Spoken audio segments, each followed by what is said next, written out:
Ang pag-set naman ng price at time dito sa 4-in-1 natin is patayin lang natin yung board. Ayan, patayin tapos i-hold yung button 4 hanggang maglabas yung settings. Ayan, tsaka mo na bitawan. So bago ka makapasok dun sa setting menu, hihingi pa siya ng password. So yung password dito is pinutin mo lang yung button 1, 2, tapos button 2, 3, tapos button 3. Yan yung password. Tapos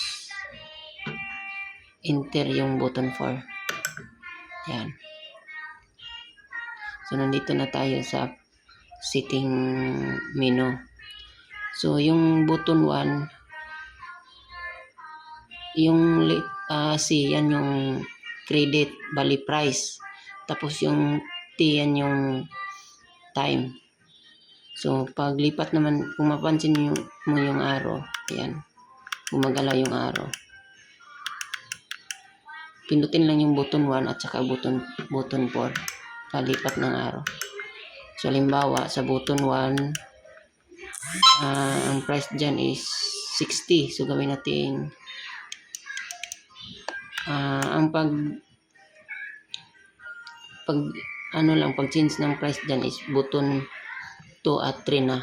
So gawin natin 10 pesos. Sobra. Yan.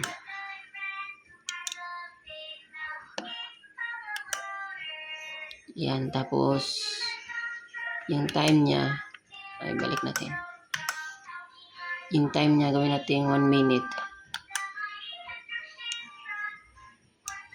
60 seconds, 1 minute.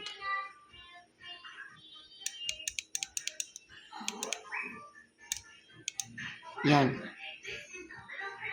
So ganun pa din sa ibang channel. Ganyan lang din. So dito sa button 2 naka-price is 30.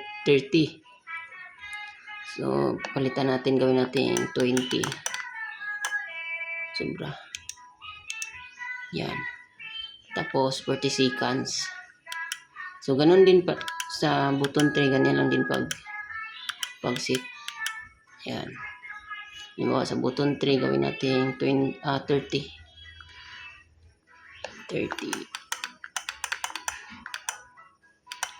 Tapos 40 seconds din yung time niya.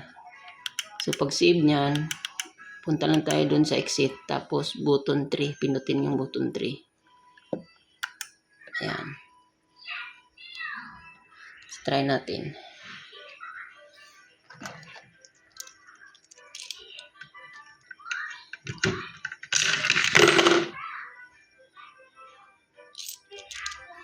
Button 1. Kano yung price dun? 20.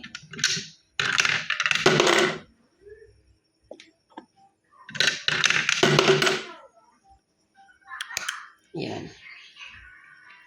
Activate na yung, may naiwan ka pa na 10 peso.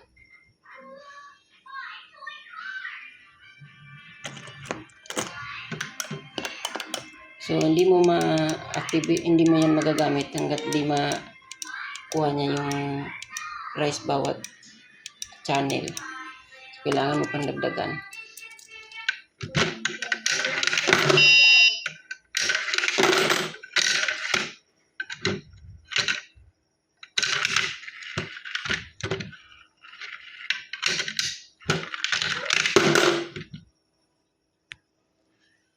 Yan, button 3.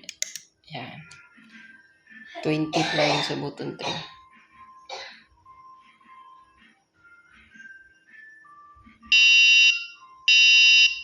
Pag 5 seconds, mag-beep siya.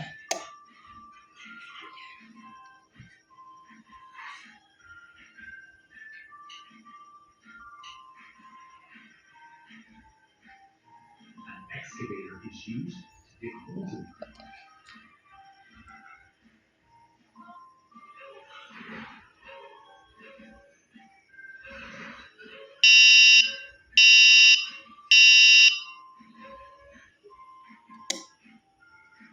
So, may 5 piso pa na iwan. So, hindi mo yan magagamit hanggat di abot sa presyo ng bawat product. So, yung presyo sa button 1 is 10 pesos. So, dagdagan mo pa ng 5 para magamit mo. Yan. So, yun lang.